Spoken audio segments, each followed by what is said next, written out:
जुलाई से पहले इस चैप्टर को जरूर कर लेना। इनको चाहो तो आप 1 से 2 दिन में भी कंप्लीट कर सकते। क्लास 12th में कौन से चैप्टर्स इजी हैं जिनमें कम एफर्ट डालना पड़ेगा, कौन से टफ हैं जिसमें आपको ज़्यादा एफर्ट मारना पड़ेगा। अगर आपने ये ऐसा कर लिया तो डेफिनेटली मतलब आपके लिए बढ़िया हो जाएगा। तो थोड़ा सा आपको टाइम देना होगा। मतलब ये चैप्टर जो है ना, ऐसा चैप्टर है, समझ में आ गया तो ठीक है, और समझने के बाद भी लिखने में बहुत प्रॉब्लम। मतलब इस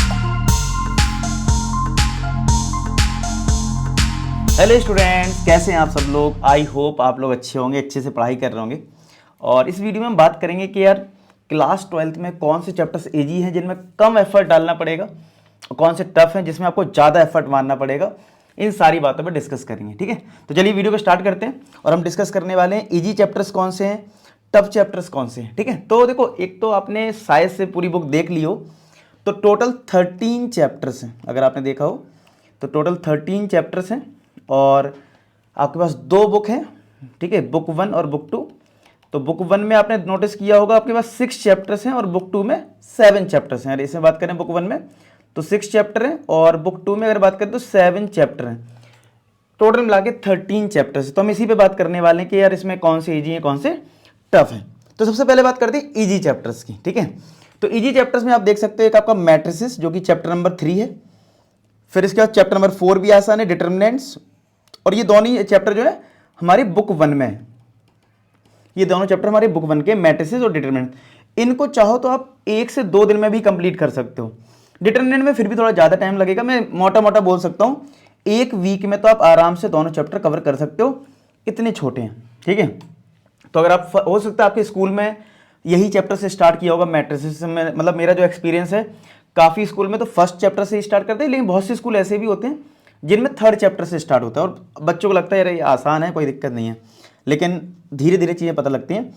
फिर इसके बाद ईजी चैप्टर में अगर आप देखोगे तो ये जो सेकंड बुक है हमारी, उसका जो चैप्टर नंबर 9 है, सेकंड बुक में जो चैप्टर नंबर 9 है डिफरेंशियल इक्वेशन, ये आपके लिए थोड़ा ईजी रहेगा, ठीक है। तो कभी कभी किसी को टफ भी लगता है, लेकिन ये आसान है। जब आप कर लोगे ना 1-2 बार रिवाइज, ईजी लगेगा। और उससे सबसे आसान रहेगा लीनियर प्रोग्रामिंग, क्योंकि इसमें सिर्फ एक ही एक्सरसाइज हमारी रहती है और इसमें मतलब आपका इजीली कवर हो जाता है। कुछ तो 11th का ही कॉन्सेप्ट होता है, थोड़ा सा एक्स्ट्रा सीखना होता है, तो ये चैप्टर बड़े प्यार से जल्दी निपट जाता है।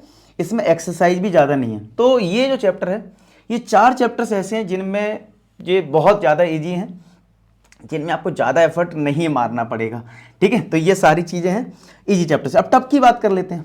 तो टफ में हमारा चैप्टर नंबर जो 1 है, जिसको हम बोलते हैं रिलेशन एंड फंक्शन, जो कि हमारी बुक 1 में है। अब ये चैप्टर जो है ना, पहले तो थोड़ा और ज़्यादा टफ था। अब कहोगे सर इजी, मतलब अब ये क्या इजी हो गया? तो अब ये जो ना ऐसे उसमें आ गया है, कुछ को तो ये टफ लगता है। जिन बच्चों ने 11th क्लास में रिलेशन फंक्शन को अच्छे से नहीं किया है, उनको तो थोड़ा टफ लगेगा। अदरवाइज ये थोड़ा ठीक ठाक भी लग सकता है, लेकिन इसमें लिखना बहुत होता है, तो इसलिए मैंने इसको टफ में रखा है। क्यों? समझने के बाद भी लिखने में प्रॉब्लम आती है, तो कहीं ना कहीं ये डिफिकल्ट पार्ट हो जाता है। तो इसको हमने इसलिए टफ सेक्शन में रखा है, जिससे कि ये चैप्टर जो है ना, ऐसा चैप्टर है, समझ में आ गया तो ठीक है, और समझने के बाद भी लिखने में बहुत प्रॉब्लम है। मतलब इस चैप्टर में क्या है, अंडरस्टैंडिंग तो आपको चाहिए।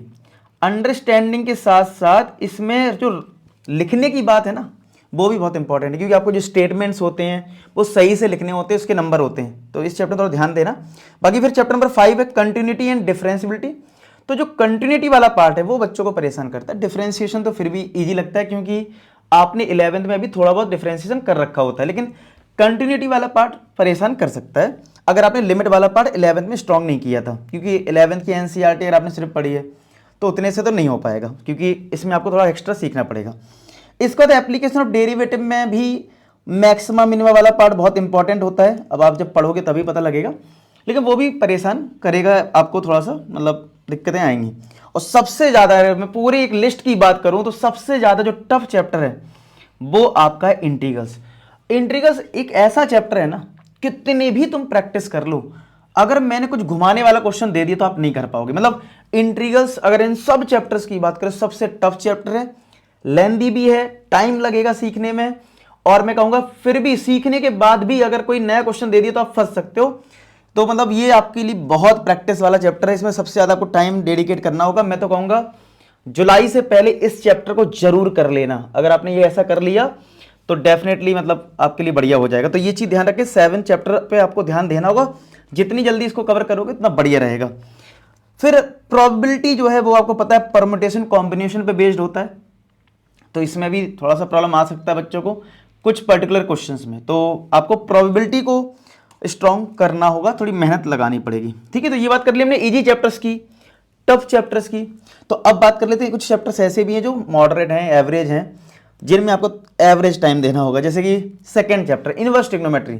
अगर हम एनसीईआरटी की बात करें तो ये आपको बहुत आसान लगेगा, इसको मैं इजी में भी डाल सकता था, लेकिन अगर थोड़ी कॉन्सेप्चुअल लर्निंग की बात करेंगे तो थोड़ा सा आपको टाइम देना चाहिए, तो इसलिए मैं इसको एवरेज में रख रहा हूँ। वैसे एक्सरसाइज वाइज तो ये बहुत छोटा चैप्टर है और आज आराम से क्वेश्चन भी सारे बन जाते हैं, कोई दिक्कत परेशानी वाली बात नहीं है, ठीक है। अब देखो 7 चैप्टर जो इंट्रीगल्स था उसी का है एप्लीकेशन ऑफ इंट्रीगल्स, ठीक है। इसमें एरिया वगैरह फाइंड आउट करना होता है, कई बार क्या है कर्व पता नहीं होते हैं कैसे बनेगा, तो ये थोड़ा सा एवरेज में चला जाएगा। लेकिन अगर आप एक बार प्रैक्टिस कर लोगे तो बहुत ज्यादा एफर्ट नहीं मानना पड़ता है, मतलब इंट्रीगल्स टाइप का चैप्टर नहीं है कि भाई क्वेश्चंस करे जाओ, उतने भी नहीं करने होते, कुछ लिमिटेड क्वेश्चन से ये चैप्टर फिनिश किया जा सकता है। इसके बाद वेक्टर अलजेब्रा एवरेज चैप्टर में रखा जाएगा।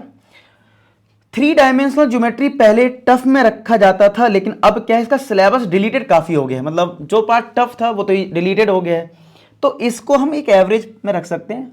अब आपको सर इजी में क्यों नहीं है, क्योंकि इजी में इसलिए नहीं क्योंकि 3D में थोड़ा सा सोचना है, थोड़ा सा आपको टाइम देना होगा, मतलब तो ये एक एवरेज चैप्टर में रहने वाला है। तो आपको ये समझना है, ये एक मैंने एनालिसिस दे दी है कि भाई ये इजी है, ये टफ है, ये एवरेज है, लेकिन आपको अपनी बुक से स्टार्ट कर देना है पढ़ना।